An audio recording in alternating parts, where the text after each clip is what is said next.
Good morning friends. आज आपण last concept बघणार आहोत ह्या टॉपिकमधला. टॉपिकचं नाव आहे origin and evolution of life. त्याच्यामध्ये 15.13 हा जो कॉन्सेप्ट आहे ह्युमन इव्हॉल्युशन, त्यालाच आम्ही माडीमध्ये म्हणतो आहे मानवी उत्क्रांती. ह्याचं थोडंसं बेसिक 9-10ला तुम्हाला झालेलं आहे की माणसाची उत्पत्ती कशी झाली. सगळ्यांना माहीत असेल की आपण आधी माकड होतो, बरोबर आहे. म्हणजे माकडामध्येच टप्प्याटप्प्यानं बदल होत गेले आणि हे बदल फिगर 5.19मध्ये दाखवलेलं आहे. म्हणजे बघा की माकडामध्ये टप्प्याटप्प्यानं बदल गेले, त्याची शेपूट कमी होत गेली. माकड हे स्टेट उभं राहू लागलं, बरोबर आहे. आणि पुन्हा त्याचा व्हर्टिबल कॉलम स्टेट झाला. पुन्हा आदिमानव तयार झाला आणि पुन्हा आत्ता आपलं नाव आहे होमो सॅपियन. म्हणजे हे जे ह्युमन इव्हॉल्युशन आहे हे पटकन झालेलं नाही आहे. ह्याला हजारो लाखो वर्षांचा कालखंड गेलेला आहे, बरोबर. आणि मग हळूहळू त्याच्यामध्ये डेव्हलपमेंट करत आत्ताचा जो माणूस आहे हा तयार झालेला आहे. आत्ताच्या माणसामध्ये आणि आधीच्या माणसामध्ये किंवा आधींच्या माकडामध्ये काय तो बदल आहे, एक म्हणजे मॉर्फॉलॉजिकल पण बदल आहे. त्यावेळी त्याचं खाणं, त्यावेळी त्याच्यापुढे असणारे प्रश्न, बरोबर आहे, त्याच्या ब्रेनची कपॅसिटी, जसं जसं जसं जसं माणसामध्ये बदल होत गेला तशी तिची ब्रेन कपॅसिटी, त्याला आम्ही CC असं म्हणतो, क्रॅनियल कपॅसिटी, ही त्याची काय झाली, वाढत गेली. आणि त्याच्यामध्ये त्याचा व्हर्टिबल कॉलम स्ट्रेट झाला. हाताची जी बोटं आहेत ह्याच्यामध्ये अंगठा हा प्रत्येक बोटांना चिकटत असल्यामुळं त्याला वेगवेगळे ऑब्जेक्ट्स धरू पकडूया लागले. तो हंटिंग करू लागला, ठीक आहे. त्याचं जे आयुष्य आहे हे आधी भटकं होतं, निमॅडिक होतं, आणि तो एका ठिकाणी स्थिर झाला. जे त्याला आवश्यक गोष्टी लागतात, जे जनावर लागतात, फॉर एक्झाम्पल त्याला गाई म्हशी लागतात, कोंबड्या पाहावं लागला तो. शिकारीसाठी सर्वसाठी तो कुत्रं पाहावं लागला. घरामध्ये उंदरवत असेल तर तो मांजर पाहावं लागला. जे प्राणी पाळीव आहेत, जे माणसातात की ज्याच्यापासून कुठल्या प्रकारचा धोका नाही आहे, जे ॲनिमल वाईल्ड नाही आहेत, असे ॲनिमल तो पाहू लागला. तो पुन्हा शेती करू लागला. बघा हे बदल होत गेले. जे त्याला लागणारे धान्य आहेत, जी फळं आहेत, ह्याचा तो कल्चर करू लागला. जिथं पाण्याची सुविधा आहे बहुतांशी 12 महिने, अशा ठिकाणीच तो वस्ती करून राहू लागला. आणि त्यामुळं गावं, शहरं, नगरं ही वसायला लागली. आणि हळूहळू माणसाचं लाईफ हे काय झालं, लक्झरियस झालं. मग हे सगळं होत असताना ह्याचा जो स्टडी आहे ह्युमन इव्हॉल्युशन, तो आपल्याला आज काय करायचा आहे, पाहायचा आहे. आज आपण त्याची इंट्रोडक्शन बघूया आणि हा पाठ बघूया. ओके.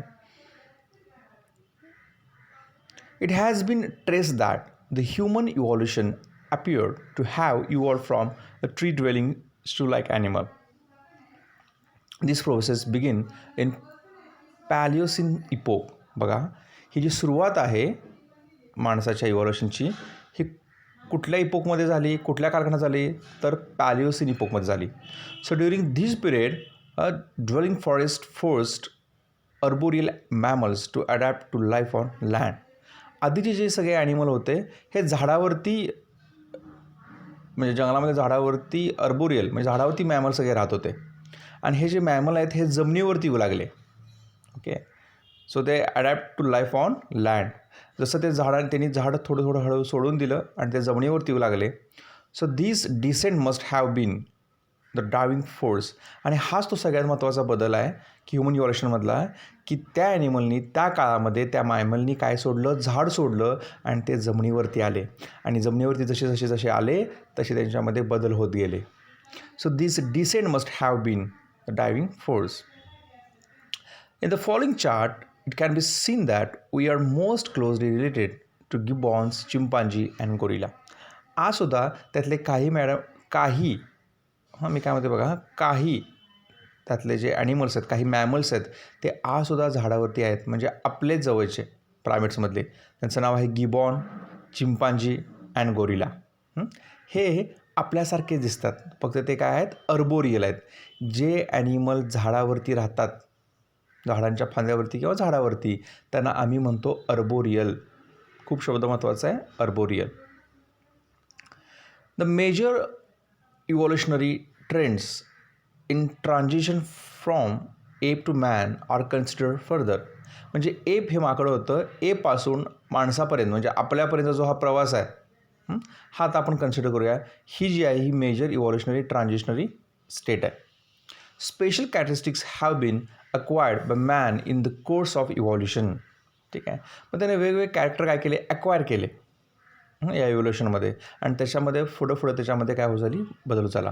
म्हणजे एप ते माणूस म्हणजे मॅन हा जो प्रवास आहे हा आपल्याला बघायचा आहे. Major changes that took place in the evolution of man include increase in size and complexity of brain and enhanced intelligence. माणसाची हुशारी वाढली, बरोबर आहे, त्याचा ब्रेन डेव्हलप झाला. Increase in cranial capacity, bipedal locomotion. सगळ्यात महत्त्वाचं काय असेल तर ते बायपेडल लोकोमोशन आहे. आधीचं जे एप होतं, माकडं होतं, हे बऱ्यापैकी चारही पायांचा म्हणजे त्याचे 4 लेग्स आणि हँड लेग्स आहेत यांचा वापर करत होतं. तुम्हाला सगळ्यांना माहिती आहे की आता आपण हातांचा वापर म्हणजे आपले जे 4 लिम्स आहेत, 4 लिम्स म्हणजे कोण, आपले हात, आपल्या हातांचा वापर आपण चालण्यासाठी करत नाही. फक्त आपण 2 पायानं चालतो, त्याच्यावरती बॅलन्स करतो, त्याच्यावरती वेगवेगळे ॲक्शन करतो.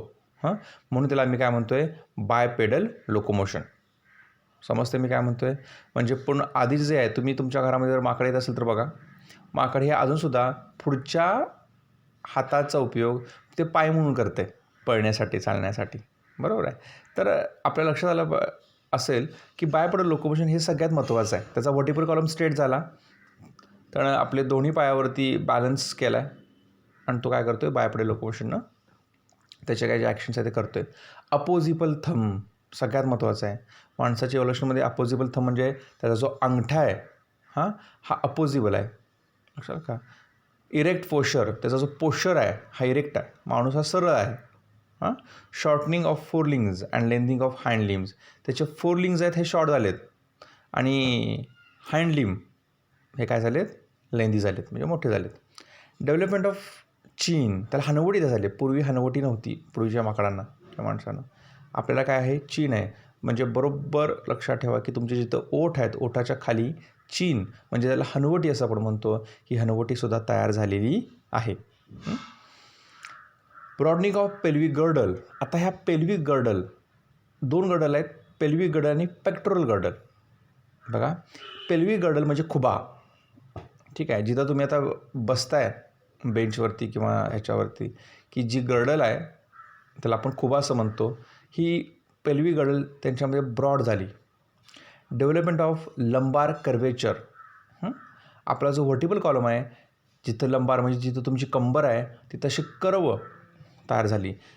हे कर्वेचर तयार झाल्यामुळं जे शॉक आहेत, जे धक्के आहेत आपल्या व्हर्टिबल कॉलमला ते बसत नाही आहेत, तिथं ते काय होतात, ॲब्सॉर्ब होतात. सोशल आणि कल्चरल डेव्हलपमेंट. आता सोशल आणि कल्चरल डेव्हलपमेंट म्हणजे काय, माणूस हा सोशल आहे. माणसाला जर एकटं ठेवलं तर तो जगू शकत नाही. त्याला सांघिक भावना त्याच्यामध्ये खूप इम्पॉर्टंट आहेत. त्याच्यामध्ये कल्चरल डेव्हलपमेंट म्हणजे बघा, प्रत्येक धर्म आहेत, प्रत्येकात आता हिंदू धर्मामध्ये दिवाळी आहे, मुस्लिमांच्यात रमझान, रोजा असे सण आहेत, ठीक आहे. म्हणजे प्रत्येक ह्याच्यामध्ये कल्चर सुरू झालं. त्यांचे डान्स असतील, त्यांचे कार्यक्रम असतील, त्यांचे रीतिरिवाज असतील, हे त्यांनी सुरू केलं. Articulating speech, art, development of tools etcetera. आणि त्यांचं स्पीच म्हणजे बोलण्यामध्ये त्यांची काहीतरी लँग्वेज, त्यांच्यामध्ये असणारी कला, त्यांनी वेगवेगळे टूल्स किंवा शार्प असे टूल्स तयार केले, त्यांनी हत्यारं तयार केली, बरोबर आहे. त्यांनी क्रॉसबो, बाण तयार केले, ठीक आहे. दगडी काही वेपन्स तयार केले. तर अशा प्रकारे त्यांच्यामध्ये हा सर्वांगीण विकास झाला. The cranial capacity of human being increased over a period of time, and a large size of frontal lobe help in developing of high forehead. बघा, जे फ्रंटल लोब आहे म्हणजे जे कपाळ आहे, हे कपाळ वाढायला लागलं, आणि कपाळ वाढल्यामुळं त्याचं जे फोरहेडचा जो रिजन आहे हा सुद्धा काय झाला, वाढला. Increase in intelligence necessitated physically development so that the body and brain could be used effectively and productively. बघा, सगळ्यात महत्त्वाचा बदल आहे. Increase in intelligence necessitated physical development so that the body and brain could be used effectively and productively. आता माणसाचा intelligence म्हणजे काय रे, हुशारी, कधी काय केलं पाहिजे, बरोबर आहे. ही इंटेलिजन्स वाढली. त्याच्या बॉडीमध्ये सुद्धा असे काही बदल झाले, म्हणजे त्याचं फोरहेड म्हणजे ब्रेनची मॉर्फॉलॉजी, त्याचा इरेक्ट पोश्चर, अपोजिबल थंब, ठीक आहे. तर हे बॉडीमध्ये पण त्याच्यात चेंजेस झाले आणि त्याच्यामुळं माणूस इफेक्टिवली काय झाला, त्याच्यामध्ये वेगवेगळे बदल होऊन तो सगळ्यात श्रेष्ठ झाला. Okay. Freedom of 4 limbs from locomotory functions and opposable thumb led to better utilization of hands for holding objects effectively and development of motor skills etc. बघा, एक महत्त्वाचं आहे की हा जो अपोजिबल थंब आहे, एखादी गोष्ट ओढताना आपण थंबनं काय करतो, त्याची ग्रीप घेतो आहे, बरोबर आहे. तुम्ही बघा की लिहित असताना थंब किती इम्पॉर्टंट आहे.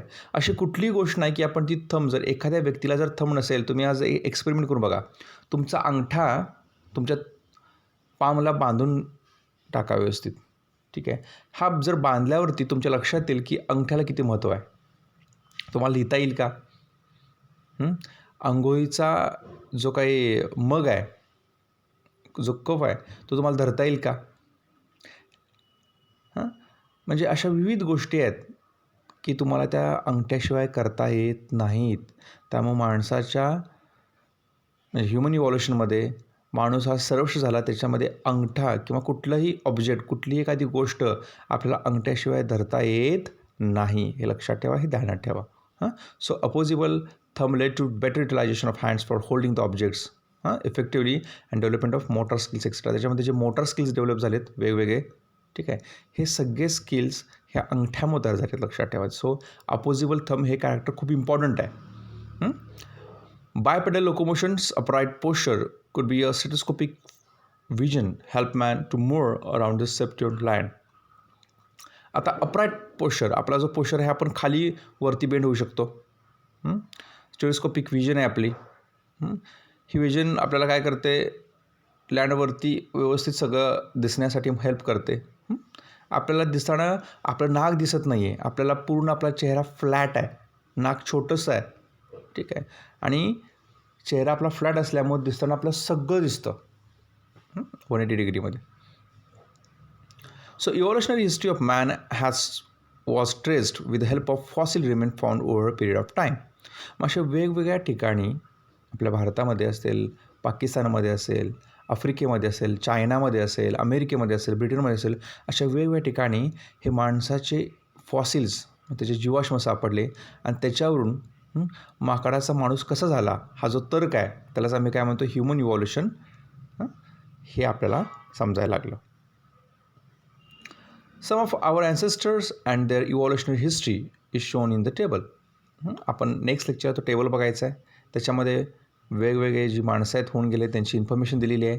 The above table clearly shows that the gradual increase in the cranial capacity, shape of skull and dentition of the ancestor human till date.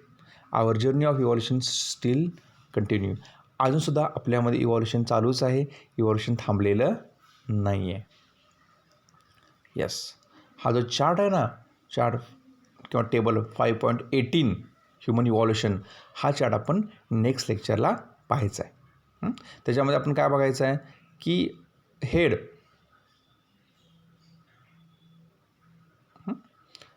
पहिला जो आहे त्याचं नाव आहे Dryopithecus, Ramapithecus, Australopithecus, Homo habilis, Homo erectus, Neanderthal man and Homo sapiens. ठीक आहे.